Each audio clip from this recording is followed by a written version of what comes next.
follow-up nila for the core. Yun. Siguro sa core. Now, Fnatic's 4th pick. Sino kaya kukunin nila? Well, they already got that Lycan. They could go get something for a bed dito. Tinker wouldn't be the best since merong global silence I don't C496. think Tinker would be a good pick. Maybe they can get the Dragonite for themselves and then just go uber aggro. Pero they're gonna prioritize onto Ohio muna. Oo. So ito din yung isa sa mga picks din ni Ohio, which is the Abaddon na pinakita niya din, I think, a couple of days ago.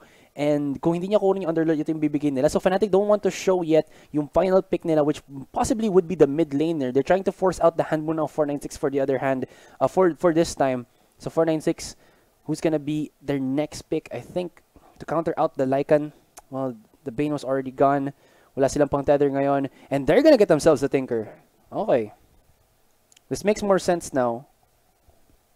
Kung hindi nila kayang mag-push agad, at least they'll try to mitigate yung pushing ng Fnatic. As well as pick off. Since malambot din naman si Rubik, and then si Abaddon, maybe could go pick off. And mas madaling mag-gank with Tinker. So, let's see.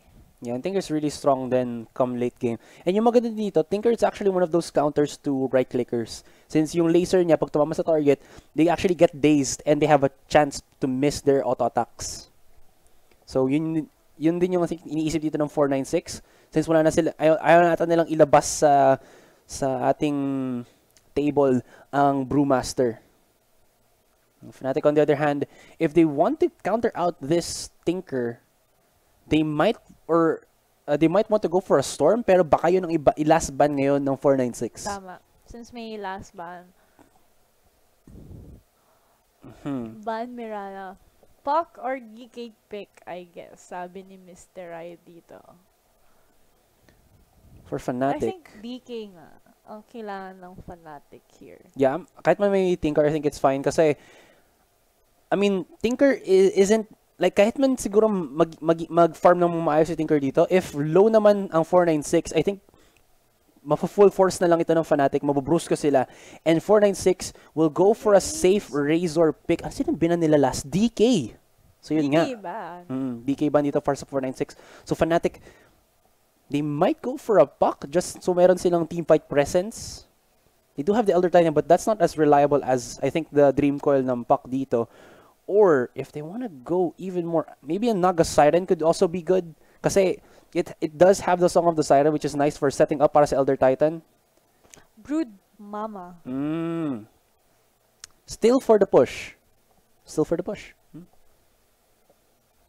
Sabay hindi naman din reliant sa skill to si Brood Mama. Yeah. True that.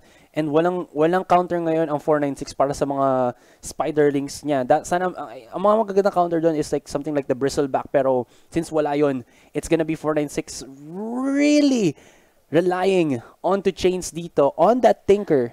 Again, meron na naman silang hero base na kailangan talagang ito yung magpapaikot ng laro nila. Like the previous game si Void, ito naman ngayon si Tinker. And si Razor, I think. Ikaw, sino sa tingin mo magdo-dominate ng game? Para sa akin, Fnatic na ako. Fnatic like, there's too much. Like, on the side of the compositions alone pa lang, guys. Wala pang bias sa mga players dito. I think Fnatic has built a really strong composition kasi meron silang protect from the Abaddon. Meron silang heavy push for the Broodma and Eternal Envy. And pag may... yung Lycan nga. And once you get that Broodma, ang Broodmother, ano yan eh, siya yung isa sa mga fastest farming heroes in my book. Like parang 8 minutes kaya niya makakuha ata ng Radiance or 10 minutes. Ganun kabilis if you're like really on a roll. And I think Abed is one of those players na kayang i-unlock yung potential ng Broodmother na ganito. So like yung tempo plays, I think would go for Fnatic dito. Pero sa'yo, what do you think? Same with the Fnatic. Kasi again, I think yung kanina kamali ako ng isip na doon na naman sila hero base and then skill reliant sila. Ito, medyo naging half-hearted ako in terms of execution. So I think Fnatic would execute their composition better. So we're here now at the map game and we're starting. And Boss Derek, pwede ba nating i-introduce ang ating mga players. Drop that F5. Kaboom! Ayun. Okay, for 496 Vikings Gaming, Xiaoxi will get the Clockwork, Chains with the Tinker, and Kira with the Razor Magical with Silencer, and Corgi with the Tidehunter. And syempre naman sa para sa Fnatic, we got Eternal Envy na naka-Lycan Abed as the Brood Mother, DJ with the Rubik, and Haliday as well on the Elder Titan, and Ohio on the Abaddon. 30 seconds to battle. And yun nga, medyo mas in terms of mid lane natin, sabi dito. Oh, wait lang! First catch. He is caught here at the top lane, and I think he will go down for first blood for Magical. First blood. Anong ginagawa ni Iggy doon? I think nahuli na ano lang siya. Uy, nag-trash talk sila nung TY. Nahuli lang talaga siya nung nung cogs ng Clockwork. Just really good. Hindi, maganda din talaga in early game din yung cogs na yun. It's really good man for zoning out talaga, or at least keeping someone in. Oo. Pero mahirap din kasi in terms of clash. But without bias, pag clash maybe yung silencer medyo wala siyang gagawin. Taga-silence siya ng Elder Titan. Yeah. Well, Silencer does have good damage naman with his right clicks. Although it's not as prominent as, well, maybe compare sa Razor, pero it's still something to behold. Elder Titan actually gonna be in the mid. So Chains will go for at least yung safe lane nila ngayon. They're just trying to, I think, try to keep this Tinker safe. Kasi medyo nakakatakot yung Spiderlings. Yeah. There you go. Ayan, so Tidehunter. Saka I think yung Anchor Smash Tidehunter can at least whittle down yung mga spider dudungs ni Abed, Spiderlings. Pero dito si Abed si Tidehunter. I thought it was Tinker pero hindi pala. Pinilit lang nila, nilagyan lang nila sa bot para at hindi least makapag-farm pa siya. Pero Kira here, medyo okay. I thought isa lang siya. He'll be fine naman for the meantime. Medyo farming phase pa lang tayo in the first few minutes. Yeah. It's kind of smart dito of teka lang muna, magkaroon ng engage ata tayo dito ngayon. The trap on to the Elder Titan. Huli na siya, Paladay. Again, being that Elder Titan. Kunat naman siya. Yung nagugustuhan ko dito ginagawa ni Xiaoxi is actually kind of smart. He's spamming a lot yung kanyang cogs kasi pag tumama ka, kasi I think maybe a few people don't remember this. Okay, pero, second kill for the Vikings, killed Ohio on the top lane. Mukhang si Paladay hinahabol ni Xiaoxi, trying to run away. Meron ba magbablock ng kanyang pathing ngayon? Mukhang wala naman as, well, si Corgi, baka makakuha siya dito. Oh my gosh, sabi baka too fast. Too fast. Fast and the Furious. So, yun lang sasabi ko. Yung magandang ginagawa kanina ni Xiaoxi sa lane is titry niyang gamitin yung cogs niya para tumama dun sa kay Paladay. Hindi na ni Xiaoxi, Habol na lang? Habol pa rin. Mag-aasip to si Xiaoxi. Ano ba yan? Ibang klase ang asip dito niya. Ancestral Spirit. Minimake sure lang na walang kasama sa top lane, or at least mawalan ng kasama sa top lane yung Lycan para less to handle ng Razor. And actually that was kind of good kasi it just loses tempo for Fnatic a little bit. And as you can see, goods naman sa mid si Corgi. Actually, this is not a bad decision for 496 kasi this will make it easier para makakuha ng starting items ngayon yung Tidehunter, and at the same time makakuha agad siya ng level 6, which is gonna be very important of course on the Tidehunter. And on the other hand, ganun din yung mangyayari dito kay Chains kasi hindi naman siya na-overwhelm kay Ohio because that's just an Abaddon. He can use his rockets or his lasers to get the last hit sa creeps and then his right click damage din, pero mukhang makahuli dito ng isang sa top lane. Okay, stop got disconnected and back pa rin dito. So masakit pa rin dito si Razor. Pero Kira is running low. Nag-back pa rin. Hindi nila sila nag-overcommit down. Pero mahirap din talaga yung yung combo, nakita mo nga, pag nag-connect yung stomp, meron pa siya ni-lift ni Rubik, telekinesis ni Rubik, stomp. Parang, ano lang, parang version 2 nung ginawa nila nung game number 1, yung para sa Fnatic ngayon. Yun nga, yun din yung kanina, kasi yung early game ng 496 kanina, ang ganda for them, pero na-turn around sila mid-game. Ito yung nakaka-asar na ginagawa ng isang Broodma. Since yung webs mo inaalaw na mag-move around the terrain ka, pwede ka actually umalis sa lane mo, pumunta sa isang side camp agad, kunin mo agad yon, go back to mid without too much difficulty. Oo, diba? Not having too much difficulty trying to get back into the lane because you ignore terrain when you're underneath those webs. Yung webs talaga na yan, nakakainis din. Well, we're just here. Wala, farm ulit. 5 minutes on the clock. 2 kills for 496. Gaming and... Stable start for both of these teams, but I think better a little bit for 496. They handled the start of the laning phase quite well. Nakuha nila kasi kanina, di ba, na early game. At then, Pilay Dive got caught here. Grabe yung higop, aray! Uy! Telekinesis connecting and blocked the chain. Ano yan? Disconnected the chain. Sakit ni Kira. Ano pa rin siya? Maganda pa disengage din talaga to si Rin dun sa mga land nila. Oh my god! Oh my god, he's diving. Oh! DJ goes down. Top tower is under attack. And mahirap din talaga sa meta ngayon si Razor.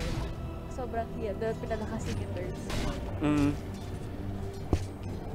Or...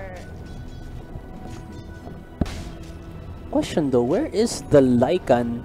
Pumunta na siya, nag-jungle na ngayon yung Lycan. So ni-left na ng Fnatic ang top lane para sa Elder Titan and DJ to give way para makapag-jungle muna ngayon si Lycan for the meantime. So I think the mindset to this one na lang is to be able to keep, I think yung parang power play na gustong gawin ngayon na Fnatic, get the early Necronomicon, get the early itemization on the Broodma, and try to get the stance in against 496 dito. Kasi 496, if you can see, medyo may pagka later mid-game pa yung spike nila dito. Tinker has to get more items, obviously, to get more spam on his rearm. And then, Razor, okay lang naman. He can just build tanky and static link his opponents, pero at Tidehunter, you have to wait for more items pa to be able to make him tankier. I think his first item won't be a dagger, because that doesn't make any sense. He's probably gonna go for maybe actually maybe Greaves first. But as we can see then here, na actually yung hit and the nice Corgi mas sobrang lamang. Well, he does have that anchor smash. Really helps him out get the last hits. And hindi din siya takot kay Good Mama or kay Abel. Ngayon si Abel nandun na lang sa jungle nagpa-farm. Well, it's fine for him kasi parang pag pinush naman ni Corgi yung lane niya, nandun na agad si Abed para masagot yung lane niya ulit. Pero nice timing dito from Xiaosu. Xiaosi. And then si Corgi coming follow up here. Oh my god. Really? Patay na naman. Dead. Too ready.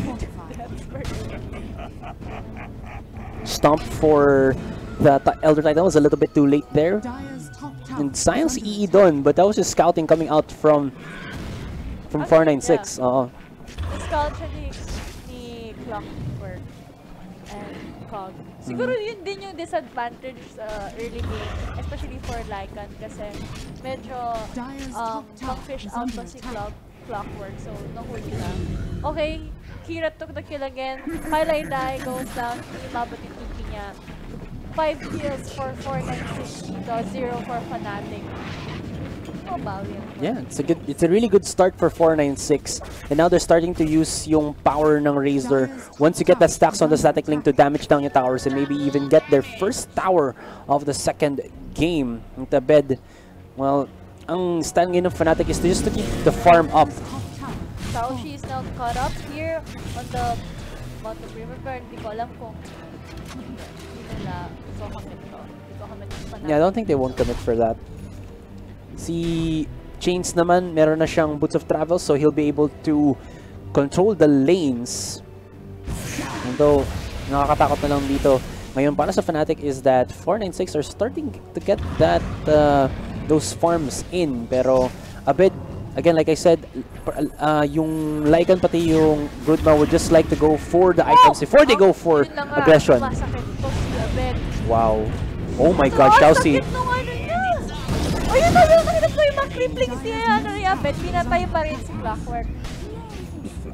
That's the power of the, ano? Of the Broodma. Wala pa siyang items nun. Only the medallion eh. Only the medallion. Sakit. 2 for the price of 1. And that even used the... And it's really scary nga. More scary on the late game. That really forced yung Tidehunter ultimate din, no? Dire's middle tower is under attack.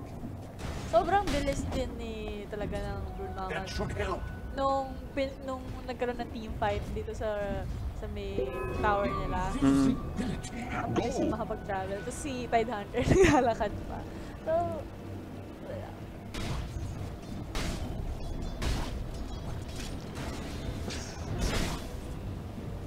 I think kailangan talaga gawin dito din na 496. I-maintain yung lead nila. Kasi pag nawala sila sa focus, may probably na bumalik na naman to, kagaya nung kanina ng Fnatic. Kasi si Kira din dito, ang lakas niya sa top lane, na-push na nga nila yung first tier tower. But din sa bottom lane and wala pa napupush dito ang Fnatic. Corgi takes DJ down. 1 for 1. Killed Magical. Eternal Envy actually using yung ultimate niya para ma-secure lang yung kill na yon. But sure, you are right. I think 496 dito kailangan, they have to keep the pressure rolling because come late game, I think it's gonna be, well, the Lycan and the Broodma just able to force their way through against 496 dito. But in net worth, Tidehunter is really the lead. Si Tinker. Yeah. Well, ang maganda sa Tinker para sa akin is that he's gonna be the vital point dito ngayon para sa 496. Chains naman on game number 1, okay naman yung performance niya. He was okay with the Faceless Void, but now he has to step up his game even more with this Tinker. Hiling talaga niya Abed sa mga iba. So may mga kinokontrol pang iba. Yeah, tama naman yan. Lahat ng may mga Nag-Starcraft ka dati si Abed. Isip mo, kasi ang hilig niya sobra sa pag-micro ng creeps niya. 'Di ba? Kasi yun ang parang lakas ng isang Starcraft player. Malakas mong micro ng creeps pero mukhang maipit na naman si Eternal Envy. Xiaoxi. Pero makakatakas dito si E, pero Laser hindi kapatakasin. Chain connected. Damage. Hindi pa rin kinat!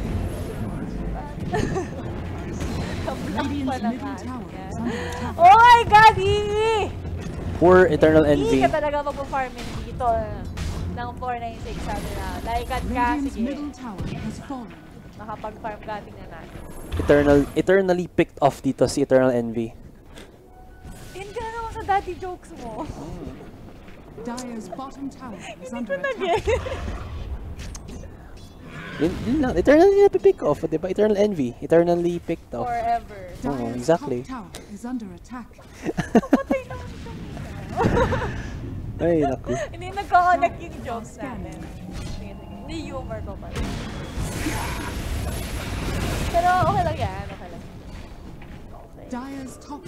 Pero push, actually dito, 496, mas may aggressive sa push. Yeah. I mean, this is one of those few games din na makikita natin na yung Tidehunter ang highest net worth natin 13 minutes into the game. Mayaman ang Tidehunter. Nag-face boost pa siya. So, ano to, no?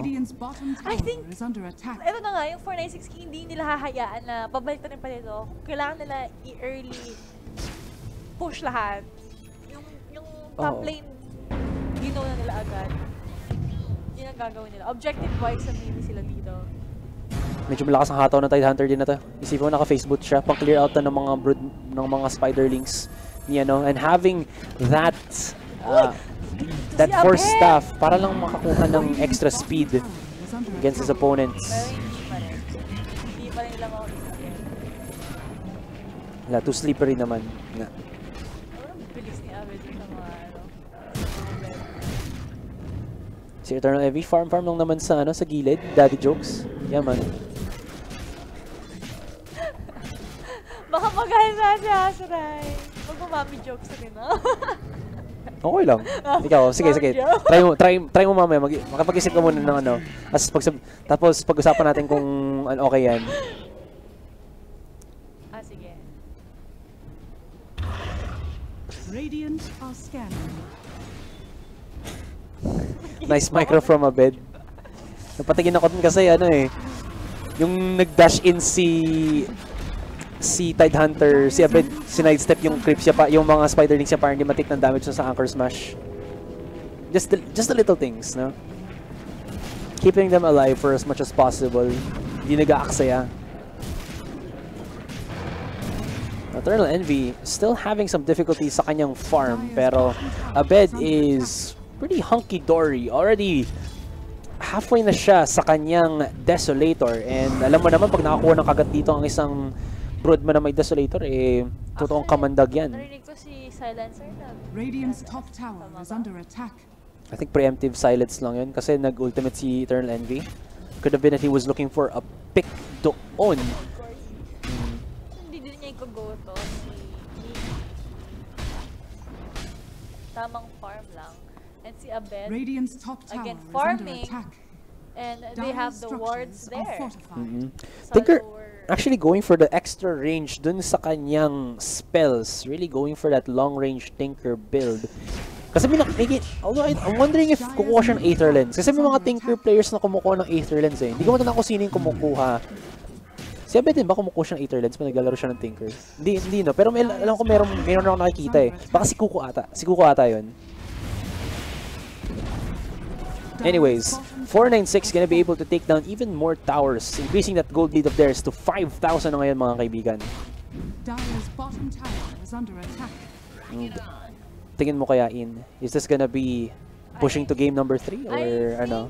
Dito ang gagawin pa rin ng Fnatic. Ang sagot nila sa pag-push ng 496 is they will still continue to farm until they get that opening na maybe prone to mistake din kasi ang 496 na magkaroon ng mistake or maybe an opening for them to slash and win and turn this around.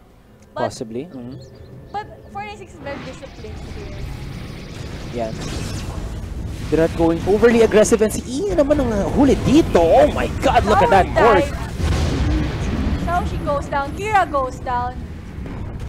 See, I told you, prone to mistake dito ang 496. Still though, that was a 2-for-2 exchange with Eternal Envy going down. Pero in the blink of an eye, nung sumali si Abed sa laban na yun, having that Desolator, wala, nilamon niya lang ang mga kalaban niya. Meron pa siyang Mask of Madness on the other hand. Really something to be frightened about. You know, alam mo yung pag nakita ka ng tarantula, natakot ka. Ganun din ang nangyayari ngayon sa Fnatic, or sa 496. Nag-iisip pa rin ako ng joke. Hindi joke yun. Parang sinasabi ko, nag-iisip pa rin ako ng joke. Okay. DJ getting caught out right there by 496. Parang kanina pa si DJ, and they actually mahirap na talaga kalaban sa Igor on the top lane. Yeah, plus it's a support din naman. I think Rubik, aside from Io, is one of the supports na sobrang daling pasabugin agad. So it's really just a matter of time. Pero at least naman, if DJ can, well, he got his items. He already has an Arcane Boots and Drum of Endurance. I think that's already good para sa kanya. If he can get the 4 stuff, even better. Pero ang magiging task na ng DJ ngayon is to be siguro if he can steal a Ravage, maganda yon. If he can telekinesis, or mas pinakamaganda yon, if he can telekinesis an opponent, okay lang din. But siguro ang pinaka niya dito is magiging Cannon Fodder. Like siya na lang yung makuhuli palagi ng kalaban, and that's just gonna enable well, the Broodmother as well as Eternal Envy on the Lycan to make something happen. And tingnan mo na ito, naka-smoke ngayon ng 496. Naka-smoke din ng Fnatic. At the same time, naka-smoke din ng 496. You're trying to pick off something. Mukhang smiley face yung ano ni Abed. Dire's middle tower is under attack. Yes. Nagiging ano na, mga matchsticks na. Never mind. Okay na yan. Okay, Elder Corgi, Elder Titan here. Oh, hindi pa rin nataka si ano. Si Abed. Dire's Chase me, middle tower is Papa. under attack. You cannot. O, ito na. Hook shot coming in. Oy! Yung Ravage niya nag-miss! Oh my God! Incoming! Oh my God! Ganun na ba lang kasi Abed? TP! Ganun lang siya kadulas. Oh my God! Wow. Oh my God! Abed able to get out of that predicament. Ilan yun? 4? 5 members ng 496? Tatlo ba? Meron pa silang Ravage na sinama doon. Alam mo yung scene dun sa 2012, yung kay John Cusack, yung tumatakbo sila ng nag-direct siya ng kanyang anak sa RV, tapos inano yung blast ng mount ng volcano. Parang ganun yung nangyari kay ano, kay Abed. I mean, you only see that sometimes. He did not ride the wave of the Tidehunter. That was some pretty insane micros coming in from Abed, mga kaibigan. Now, 496. Nasayang nila ng onti ang ultimate doon ni Tidehunter. I think they could have used maybe the silence of the silencer para lang masigurado na walang magagamit na si Abed na skills to be able to get away. But, well, there was the net. Oh, particular muna, Eternal Envy. Actually, no, he's just gonna use his ultimate there to maybe get some farm around. So, nagsawa na siya sa paggamit ng normal form niya. Gusto niya maging, tao na. What? Hindi siya nakita ni Xiao. Oh, wow. Okay, sabi niya, hindi ako hihinga. Fog of 4 for the win. Kakaiba din. Game paused, mga kaibigan. And now, there's still a 6,000 gold lead ngayon para sa 496. Pero hindi mo nakikita masyado yung potential. Kasi yun yung sasabi natin kanina din. Sa start pa lang, sa drafting pa lang guys, is walang tunay na pag-push dito ang 496. Yes, meron silang... I have your tango, EE. Oo. Sabi ka ni EE dito.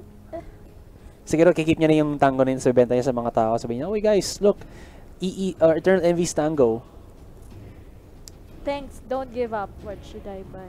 But going back na sa sabi ko, yun din yung pinag-usapan kanina na 496 doesn't have a pushing composition. So kahit man meron silang Razor na yes, nakabasag na ng couple of towers, hindi siya the effective pusher na kinakailangan ngayon ng 496. I think they're really gonna look for the team fights. They're gonna look at Corgi to start the battle. Pero ang problema ngayon is paano kung nakawala doon ang Fnatic? I think if ever man naman nalang Fnatic dito in one of their clashes, 1 or even 2 towers ang pwede lang ipabagsak after a good clash.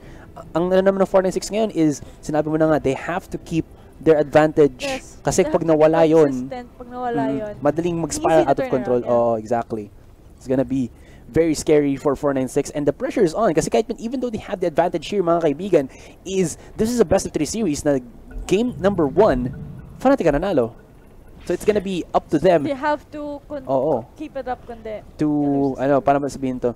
To break the streak siguro ng Fnatic for this best of 3 para sa kanila. Pero at least ang up naman dito ng 496 is that not a lot of the members of Fnatic have items. Kung titingnan natin, ang front up lang naman sa kanila truly is si Abed. So at the 4 other members, medyo tabingi pa yung mga items nila. Radiant structures are fortified. Eternal Envy on the other hand though, at least meron na siyang Helm of Dominator plus yung Necronomicon niya. So if nag-let up ang 496 sa isang lane dito, well, Fnatic will happily oblige and destroy everything in their path. Look at that, hinahabol si Abed, but Abed just too fast. Hindi na mahabol si Abed kanina pa. Yeah, it's the power of the wolves talaga.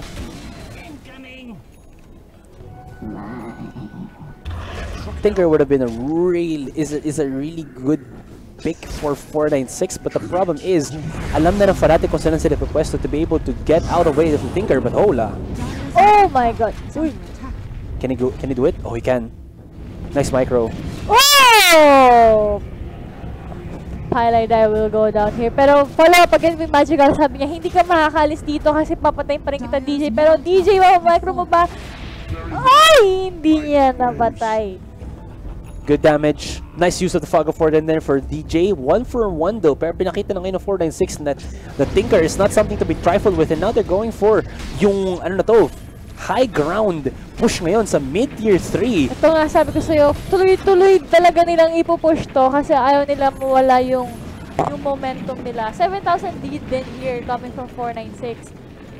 Ang hirap kasi halos pinafocus lang din ni Abed is yung pag-farm niya. Well, again, at mag-push din. As long as they can will through yung mid-game. Kaya ang gagawin nila, hahanapin nila si Abed. And Smoke coming in from Fnatic kasi alam nila na hahanapin nila dito yung Brood Mother. So, let's... Oh, hindi. Fnatic, yan. So, they will go for Roshan. Sticky Vicky Roshan. And si Abed magiging ano siya, makeshift ward siya dito para makahanap ng members ng 496. And this is a very sneaky play for Fnatic. Yung isa pa din pala nagustuhan ko dito. Okay. Oh, no. Rocket Flare. Nahuli sila ni Dina. Oh, no. But Kira, Razor. sigurado ka ba? Ayun, namatay ka na. Hindi siya na... Sayang. Oh my God. That was weird. Why did Kira go there na mag-isa lang siya? Left him very vulnerable dito para sa ano, para sa Fnatic. Because of Tinker. Pero, ba't pumasok nga doon si Kira? Yeah, yun nga eh. Di ba parang he left himself very vulnerable para sa Fnatic.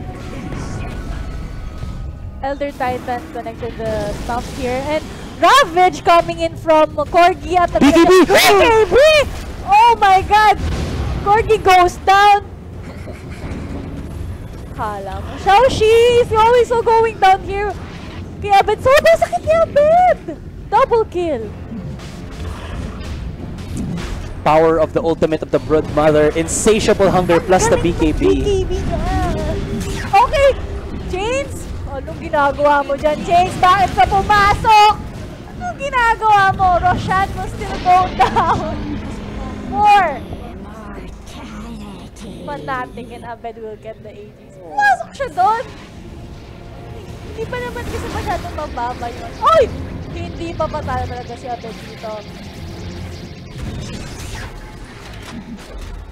The laser is not enough. Kill Abed. Ngayon si Abed makahuli nata siya. Ito na. Oh, he had the ages though. So it's fine. Pero ang tunay na nakakatakot doon was that Abed has such a ang laki ng ano niya, ng discrepancy nila sa debate powers ni Abed. Grabe. Insatiable hunger for the win para sa kanya. Sabi kanina, okay lang, mag-lead ka Tide Hunter. Pag ako, nag-one-on-one tayo, hindi ka papalag sa akin. And check this out, In. From 7,000, after that one engagement lang, 6,000 ang binawi ng Fnatic. 6K. Look at that! Si Abed ang nag-lead sa net worth. Easy. And having, kung isipin natin din to, 14,000 net worth na Tide Hunter, hindi kasing effective ng 14,000 net worth na Brood Mother. And, well, on that end, as well as si Abed meron siyang BKB, kaya he can actually pull through the Ravage, the Global Silence, everything. I was yung kaninang clash, okay na eh. Like, gulat ako kasi the Ravage connected and lahat ng combo nila. And then, nung nag-BKB sa Abed, everything just turned, what the hell? True that. And Eternal Envy, he can actually just piggyback ride on Abed's aggressiveness dito. And there, you're gonna look for more pickoffs. More pickoffs. Kira is now caught up in the cogs. And Magical will go down first. And Kira will be following up.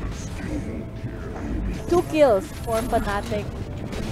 I think Chains here is trying to commit something pero mas maganda mag-back ka na. This is the classic dilemma, mga kaibigan, ng isang composition na walang pushing power.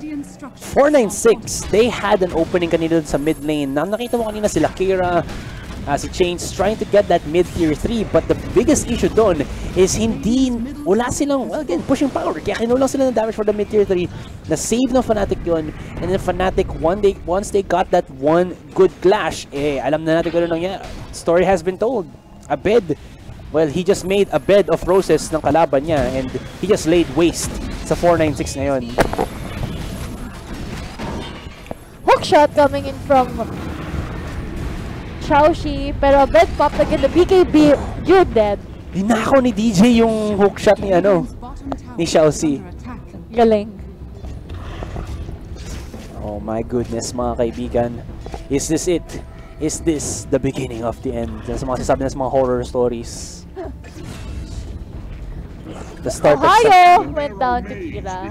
Here on the bottom lane. Uy, di mo reward dito ang Fnatic. Oh, yun o, na-award sa may shrine. Shrine. That should help. And 13 kills for 496 and habawi dito ang Fnatic with 1 kill lead and more than 1,000 or less than 1,000 gold.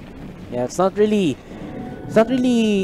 marginable na anymore. Like, ano nangyayari na lang ngayon is that again, 496 are trying to look for those specs that they need, but the problem is, kailangan nilang gumamit ngayon ni Xiaoxi. But Fnatic are, I think they're just to the point na medyo mahihirapan na ngayon ang 496. And Elder Titan is so good at countering a slow follow-up team. Para sabihin to, kasi parang si Xiaoxi, papasok siya, diba? Tapos tatry mag-follow up ng Razor, ng Leviathan, ng Silencer. So I think sa likod lang yan. Pero because of the Elder Titan, I think having the Answers of Spirit tapos mag-Echo Stomp siya, nahihirapan din mag-pumorma dito ang 496. And on the other hand, Abed again just has his Jabate na kahit man low HP siya, pop that BKB, activate yung Insatiable Hunger, and then back to 100% na naman ang kanyang HP. Sobrang damage output from Abed is so big. Grabe. Yeah. Yun nga eh. Kahit anong gawin na, siguro they have to take Broodmother first. Mm-hmm. Pero they were trying to do that eh. Kanina, oo. Talagang tinusubok nila patayin agad si Abed eh. Kasi alam nila na yung card na kay Abed. Pero hindi talaga magawa nila mapatay si Abed because sobrang micro. Mga micro sila ng sobra. So nandiyan yung protection ng Fnatic din eh. Oh, si Jerry nandito. Uy! Uy, my.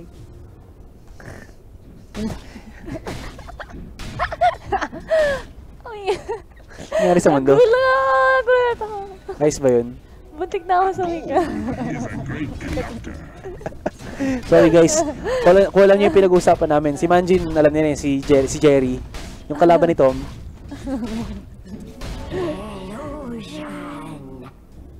Pero nga, mukhang gusto na mag-push ngayon sa top lane ng 496 just to get the ball rolling. They really can't let this game, paano sabihin to, spiral out of control. Oh, meron na siyang Orchid of Malevolence.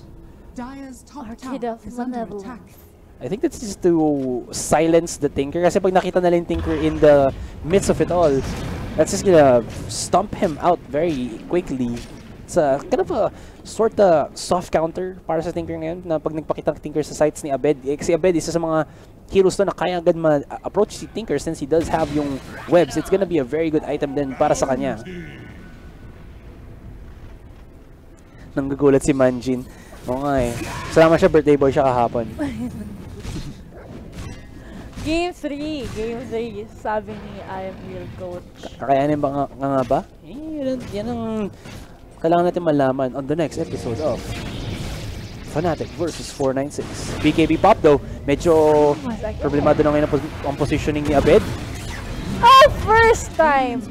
First kill. First death pala. First death ba ni Abed? Second. Pero look at this, Fnatic actually positioning themselves right around. Ayan, since sabi nga nila napatay na si Abed, we could push this. Aggressive here. Here ay coming. Ito na nga! Nai-cut that opening na nawala si Abed. And they will try to push this mid lane. Oh, Tinker actually able to buy up a site of Vice, and this is perfect timing kasi Abed right now has a very low duration ng kanyang BKB. So once you have that site of Vice, you can either target Abed or return Envy, and they'll cripple a lot of the damage dito ngayon ng Fnatic. Are we gonna go to a game number 3? Ano magiging tanong? Kasi 496 with the power of the Tinker is pushing now against the face of Fnatic. Return Envy though. Coming in. Ay, nako. Nag-blink in dito siya. Nakags pa siya. Global silence as well. Can he get away? Sobrang bilis ng Wolf na ito, but nope. Oh! The Rocket's too good. He's trying to get away. Oh my god, second Rockets! Oh, napatay pa rin si EE! Second Rockets man connecting. The first barracks, I think all the barracks in the mid lane will go down. Dire's middle barracks. Dire's middle barracks. Score here, 1 for Fnatic. 0 for second game. Abed though, trying to go for the punish. Nice connection. Abed. Kira. Actually, Ohio gets the kill. Chains and Shauzi for Ohio. And Oh no! Chains! Nag-buyback siya! Nag-buyback si Chains? Nag-buyback siya! To die again. Oo! Ano?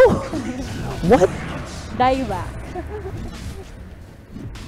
Grabe, di ba? Since naki-abed talaga. Naki-abed talaga to. Oo. Naki-abed talaga to. Nasa kanya talaga pero... Ano? Oh my god, ano yun? The mistakes for 496 pag yun ang dahilan kung bakit nakabawi yung Fnatic, sobrang laki na Diba, ang laki na nung lead kanina pa ng 496 nung nag-tower dive sila sa bottom lane. Tapos tinatry nila i-go si Abed, hindi nila mapatay si Abed hanggang na-smoke sila ng Fnatic. Tapos eto ngayon. Kamali yung Fnatic kanina na wala si Abed. And they just committed a mistake. Yeah, and hindi yun yung mistake na pwede kang mag-sorry sa yung minamahal. Ito yung mga mistake na hindi ka pwedeng mapatawad. Alam mo yun? Ayos ba yun? Kasi mukhang ngayon, Fnatic ngayon ang sabi na, oh, you make the mistake, I make it great. Here, Magical went back, and he goes down to Ohio. Abed popped the BKB, and Kira here trying to back. Abed taking quite a bit of damage to kay Kira ngayon. Kira going in aggressive. Naka-activate na yung BKB. 4v1 situation. Pero sa bottom lane naman, MB actually breaks the barracks. So that's gonna be an opening ngayon para sa Fnatic. Good strat from the Dire side team. And 496, medyo well, alam mo yun, yung napatid siya. Yung napatid siya, hindi lang yung onting tapilok. Yung tapilok na rumolyo-rolyo ka pa pababa ng hagdanan. What a throw, sabi dito. What a throw ata. Oh my god. Oh my god. That is not what you wanna do, my friend. And ngayon, kumukuha pa sila ng secondary Roshan. May cheese na yan. They can give it... Actually, sorry. 496 pa lang kukuha na to. 496. Kukuha na, no? So at least ito yung kanilang parang, consolation prize. Oh. I think hindi nila kinomit dito ng Fnatic yung Roshan kasi since wala si EE. Nakita pala ako malapit na tanong dito kanina yun. Asurai, sinong tingin mo mas maganda, si In o si Aki?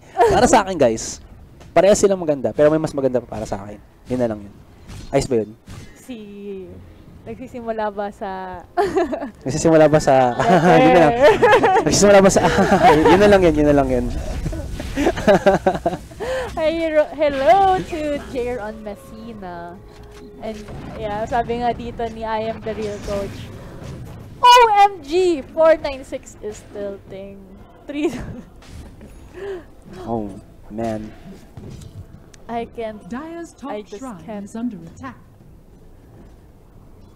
Ito na naman. I think sa last clash, I mean, itong clash na to, ito talaga magdetermine. Since walang buyback dito si Tidehunter, walang buyback si Abed, si Abaddon, Tinker, may buyback lang dito is si Elder Titan, si Lycan, and si Clockwork on the side of 496.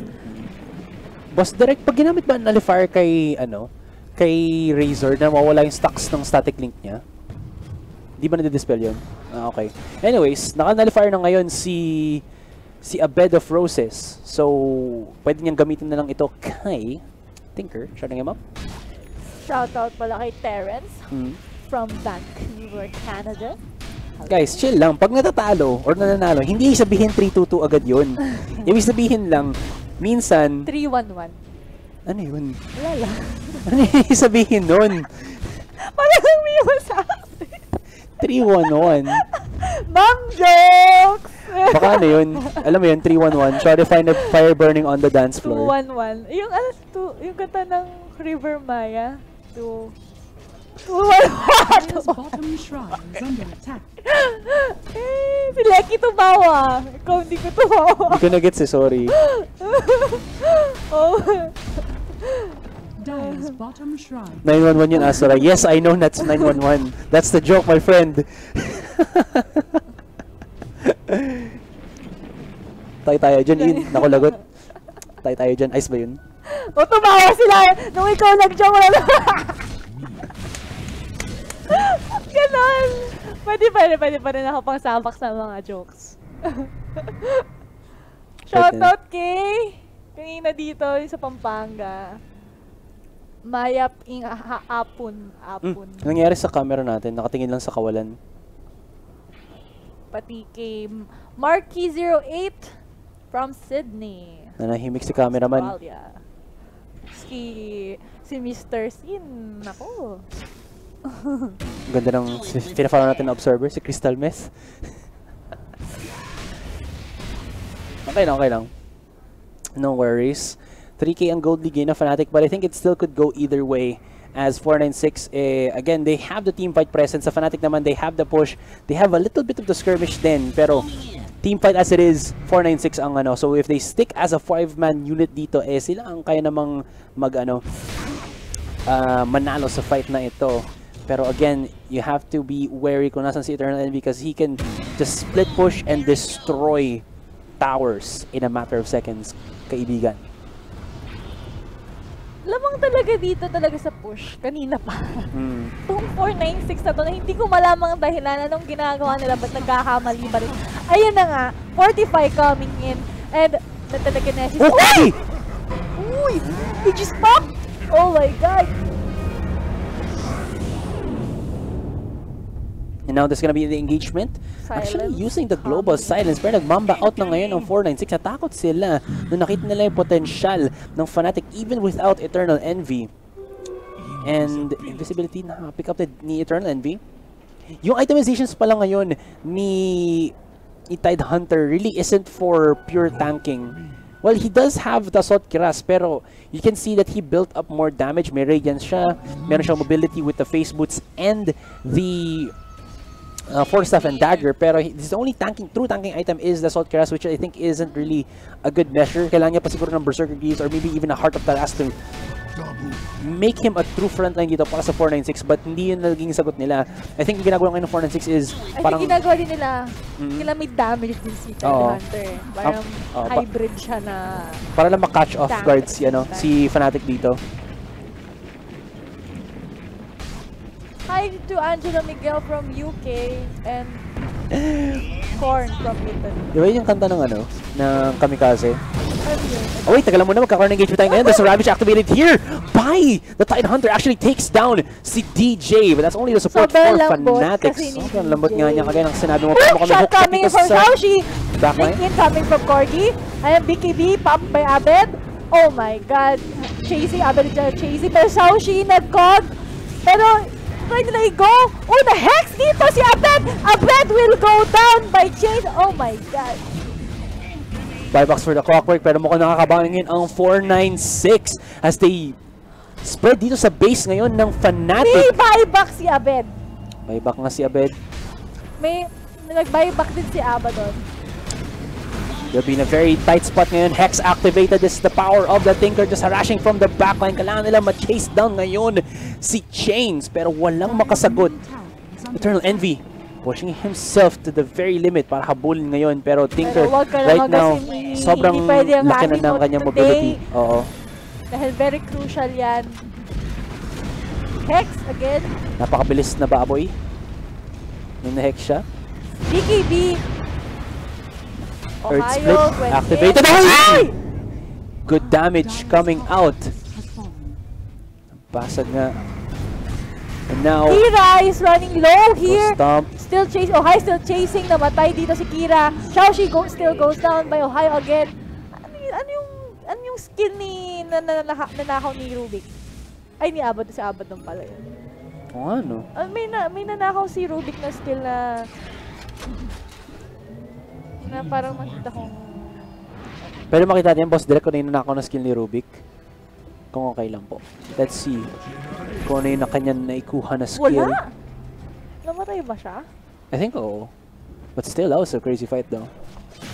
Nakabawi ng konti ng Fnatic, pero tignan mo naman yung kanilang nakukuha din against dito sa 496. Basag na ang kanilang base. Wala pa. Fnatic nakukuha lang nila yung bottom side nito. And I'm trying to check out kung ano yung mga items nila. Tinker is really getting up there. Walang maka-pierce through sa kanya. And I think that's the reason why kung bakit nahihirapan ngayon na Fnatic. Kasi Fnatic, they've... Okay. So ito na, item check tayo ngayon. Yung nga reason, medyo nahihirapan na silang habulin yung Tinker dito. Lotus Orb for Xiaoxi. Nakakabit pa siya sa point na may Lotus Orb na siya. That's actually scary. Kira with the Aghanim Scepter. Sangkin niya siya. Magical. Oh, Veil of Discord and a Force Staff. Medyo mayaman na rin ng mga supports ngayon ng Viking or ng 496. And Fnatic side naman. Well, Eternal Envy, not too bad on that item department as well. Pero Vladimir's offering. And ano, Dominator. Nag-stack ba yung ano nito? Yung lifesteal? Ay, hindi na siya lifesteal. Health regen na lang. Okay. Kaya pala. Hindi ko na nalaman yun. My bad. Octarine Core. Ano to? Zelda. Pero hindi. For Ohio, it's already bought up his, ano na rin, Aghanim Scepter. Oh, ito yung actually maganda ngayon. Since naka-build up na si Ohio ng Aghanim Scepter, yung borrow time niya, i-absorb lahat ng damage na nakukuha ng teammates niya around him. So, pwede niya gamitin itong pang ano. Ay. Okay. Kala ko kumakaway ka sa akin eh. Kinakawayan kasi ako ni In. Anong inisip ko, anong nangyayari? Uy, naku, lahat nung ano, nawala.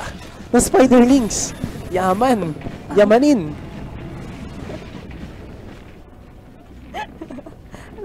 Tama kasi. Kala ko kinakawayan mo ko. May maliit kasi na lang. Kasi guys, tumitingin saan si Ines, biglang kinakawayan niya ako. Akala ko may gusto siyang sabihin, so biglang wala pala. May langaw lang pinapalo. Ayos ba yun? Eternal Envy trying to just get as much farm as possible dito. This is a... Very crucial din dito mangyayari sa susunod. If magkaroon pa na isa pang clash, ito na, I think, madi-determine. Kasi mas malakas din yung split ability, yung push ability dito ng Fnatic. Na once na pag napatay nila lahat, to, pero may mga buyback pa naman. Yeah, although yun ang problema naman ngayon ng Fnatic. Wala silang ma-takedown na crucial targets ng 496 because 496 has really good protection ngayon. And ang hirap na makuha ni Tinker because there's just so much disables. Lahat din ng yung sa 496 yung mga support niya. Hindi na nagiging support talaga eh. Meron na silang item eh. So, what is support? What is support? What is support? Well, you never know. Baka si DJ maging what is support siya. Pakita niya naman nakaw ni Ravage ni Tidehunter tapos mag-counter Ravage din siya. Yun ang malupit. Nag-baited ka Asurai. You know it. Nahuli ako na nagkamali ng ano. Okay, Roshan. Yun yung mixed signals. I think Roshan will go down. Alam nila daw. Alam nila daw. Pero hindi nila i-comment dito. Ang magandang yun, I think, this is third Roshan. So meron na siyang refresher shard. Very important, I think, for both of these teams. Lalo na ngayon sa 496 na pag nakuha yan ng Tidehunter, double Ravage ang pwede yung ibag-stop. Ito na nga, pinag-scout ni Lycan yung mga minions niya. Tinker! Panguli siya! Ravage in? Pero hindi pa nasapat yung Ravage kasi walang nag-follow up dito. And Kira will go down. Okay, Ohio blinked in. Uy, ano yung nakansel? Pero okay, Cordy goes down pa rin. Oh my God, ano naman nangyari dito?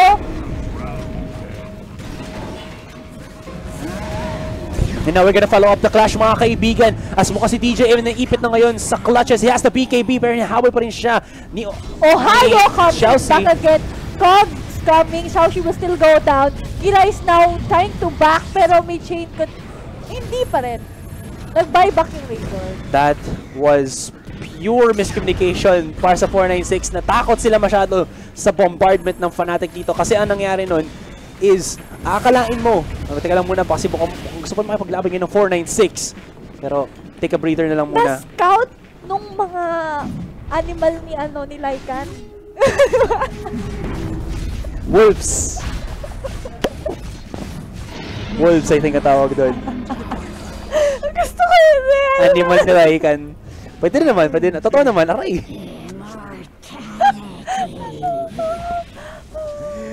Naku, umiyak na si Im, guys. Pinaiyak niyo siya, kasalanan niyo to.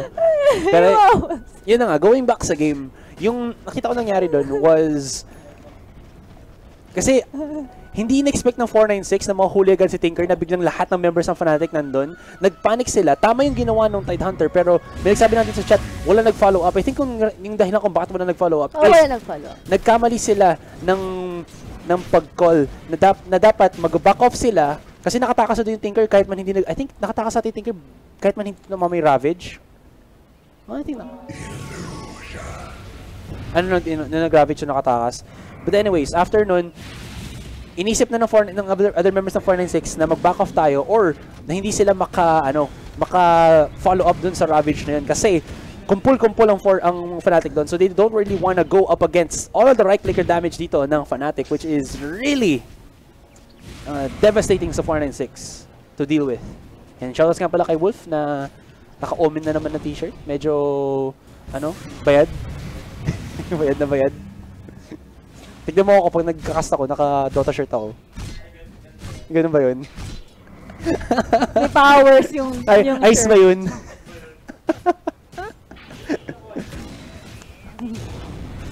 Ginunas to ng Tide eh. Wala. Naging Tide detergent. Radiant's top tower has fallen. Saktong portal ang Tinker. Animal ka Lycan. Ayoko na magsalita about pinagsabi na nga, Lycan. nakatipi na daw yung Tinker tapos nag-Ravage. So nakatakas nga siya before yung ultimate. Oo. But anyways, tapos na.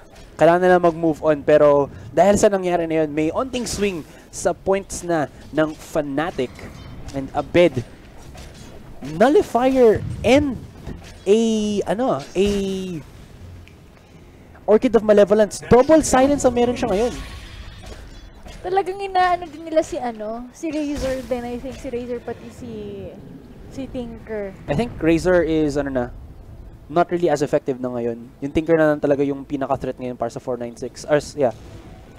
Sa side ng 496. Kasi nakita mo kanina si Razor, nandun siya eh. He can take the damage, pero wala siyang nagagawa sa right click niya. Masyado nang tumataba ang Lycan din ngayon. Yung kaya yung iniiwas nila, I think si then mag-dominate or makuha nila yung mga core items nila. Pero since it's the late game, you know. I know.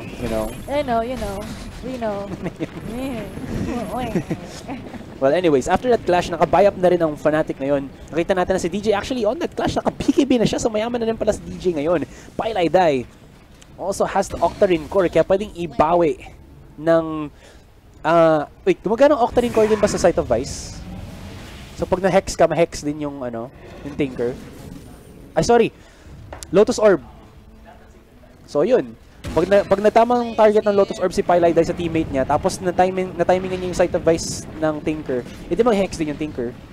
Ice ba yun? OMG si Asurai. Nostra. May BF na ba si Injian?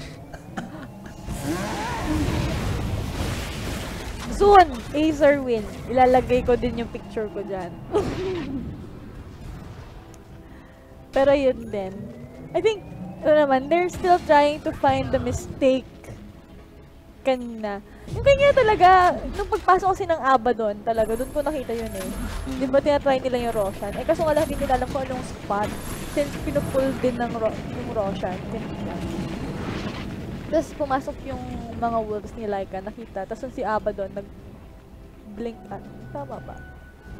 Yung parang yung nakita ko. And then doon na nag-initiate lahat. Hindi ba may dalandan?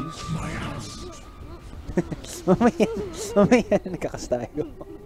So si Master Asurai, may BF na ba si In? Hindi ko alam guys eh. Kailangan nyo munang i-interrogate siya. Meron na nga ba? Ano nga ba? Ice ba yun? Naghahanap ng papa. Dapat hindi na tayo mag-ice eh. Ano na tayo? Fire ba yun? Fire ba yun? Ay nako, sorry. Tapos na. Naghihintay na lang kami makita ang final bout ng Fnatic and 496. Game number 2 pa lang ito guys. Game number yan. O doon na si EE. Di na mapapaligoy-ligoy, papalikot-likot. At na-hook shot dito. Si Ohio. Uy! Barrett time! Di pa rin sapat! And now, checking it out mga kaibigan, activity fortification ngayon ng 496. Not sure kung ano yung buyback status ng mga teams ito, pero Fnatic are going for this GG push. They're trying to bait in ngayon ang 496, seeing kung merong opening ang side nitong Radiant side team, and baka lang makakuha sila ng barracks, pero mukhang hindi na mangyayari. Pinalipad dito, pero hindi nag-commit dito ang Fnatic. Uy, ba't bigla naghahanap-hanap lang tayo ng ano eh. Sino una magko-commit sa kanila eh. Ultimates are still apart sa Fnatic. Kung titignan mo sa 496, wala na silang ultimates. Dash out. Lotus Orb, they're going aggressive. This is still Ohio na nasa harapan nila. But Ohio still has the time. Sakit naman! Killing spree for Firelight Die. Pinabalik na naman dito si Xiao. Si Tinker bot back. Pero nag-bleed in ng Fnatic sa base. Push pa rin dito sila.